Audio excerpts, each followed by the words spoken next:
Alright, today I'm going to be dipping this frame, this handgun frame. It's a big boy handgun. This is a 50 cal Desert Eagle. We're going to be dipping in a black carbon fiber pattern as well.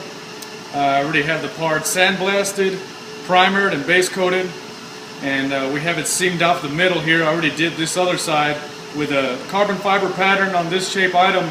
We need to seam it down the middle and do it in two separate dips. This way we're not going to have any stretching or distortions in the pattern since it's a very symmetrical pattern.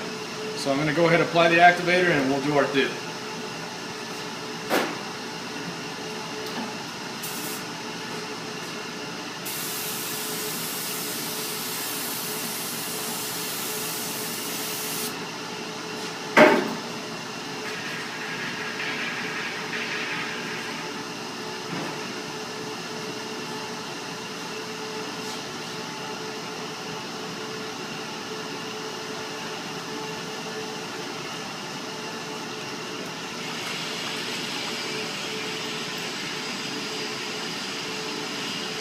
Came out looking good.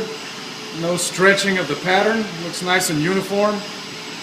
Now time for rinse and clear coat.